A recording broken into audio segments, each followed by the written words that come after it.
क्या आपने कभी महसूस किया है कि जैसे जैसे कोई व्यक्ति अपने भीतर की ओर बढ़ता है, वैसे वैसे वह भीड़ से थोड़ा दूर होने लगता है?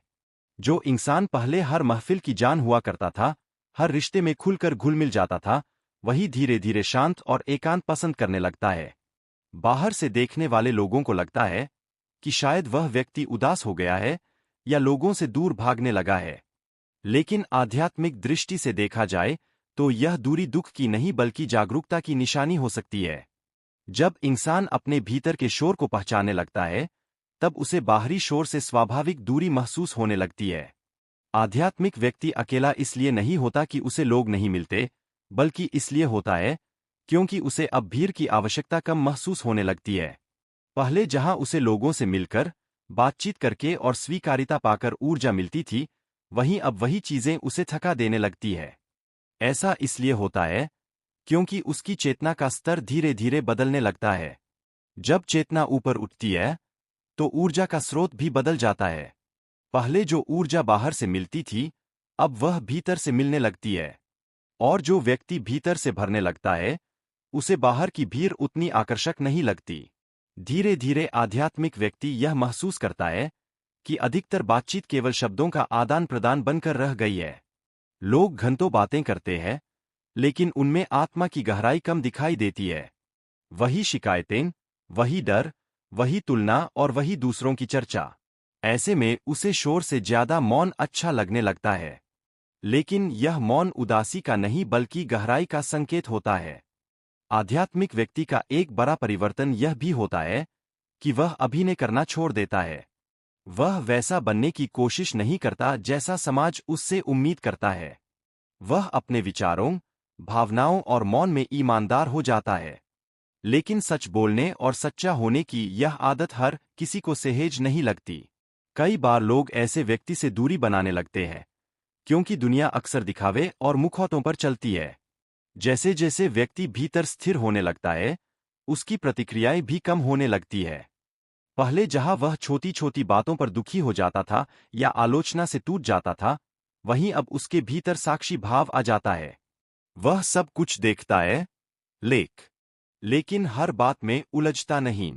कई लोगों को यह बदलाव ठंडापन लगता है, लेकिन वास्तव में यह भीतर की स्थिरता का संकेत होता है।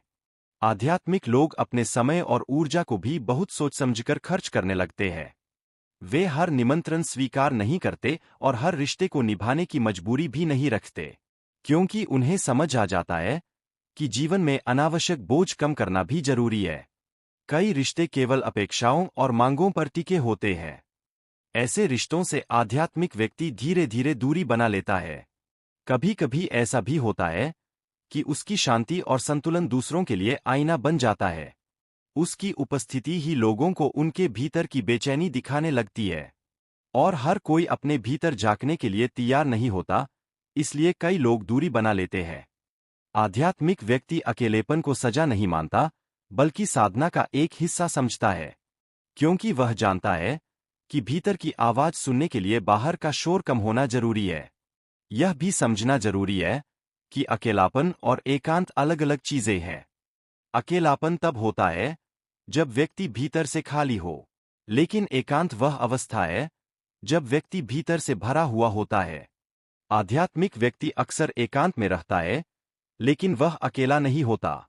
वह स्वयं के साथ सहज होता है और उसे हर समय किसी की उपस्थिति की जरूरत नहीं रहती। इस यात्रा में कई बार पुराने दोस्त, रिश्तेदार या परिचित भी कहने लगते हैं कि आप बदल गए हैं। और सच भी यही होता है कि व्यक्ति बदल रहा होता है, लेकिन बेहतर की दिशा में। परिवर्तन की कीमत कई बार अकेलापन होती है, लेकिन वही अकेलापन आगे चलकर गहरी शांति में बदल जाता है। समय के साथ आध्यात्मिक व्यक्ति यह भी समझ जाता है कि हर व्यक्ति जीवन भर साथ नहीं चलता। कुछ लोग केवल जीवन के एक चरण तक ही साथ होते हैं। जब वह चरण समाप्त हो जाता है, तो रास्ते अलग हो जाते हैं। यह अलगाव दुख देने के लिए नहीं बल्कि विकास के लिए होता है।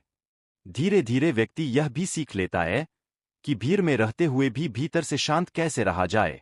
यही सच्ची आध्यात्मिकता है, जहां आप संसार में रहते हुए भी उससे बंधे नहीं रहते।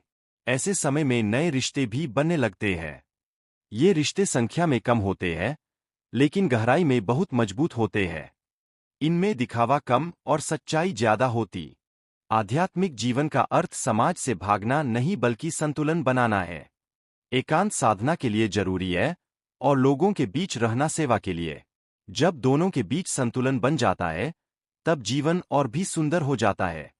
जैसे एक बीज अंधेरी मिट्टी में अकेला रहता है तभी वह अंकुरित होकर वृक्ष बनता है, उसी तरह आध्यात्मिक व्यक्ति का एकांत भी उसकी वृद्धि का आधार बनता है। इसलिए यह समझना बहुत जरूरी है कि आध्यात्मिक लोग सच में अकेले नहीं होते। वे केवल कम लोगों के साथ होते हैं और यह कमी नहीं बल्कि गहराई की निशानी है। साधकों, अगर आप भी इस समय ऐसा महसूस कर रहे हैं कि भीड़ में रहकर भी आप भीतर से अलग हो रहे हैं, तो खुद को दोषी मत मानिए। संभव है कि आप टूट नहीं रहे बल्कि भीतर से जाग रहे हैं। अगर यह बात आपके दिल को छू गई हो तो इसे अपने उन मित्रों और परिजनों के साथ जरूर साझा करें जो इस अनुभव को समझ नहीं पा रहे हैं। ऐसी ही प्रेरणादायक और जीवन को नई दिशा देने वाली बातों के लिए हमारे चैनल हौसलों की उड़ान से जुड़े रहें। आपकी आध्यात्मिक यात्रा मंगलमय हो। नमो नमः।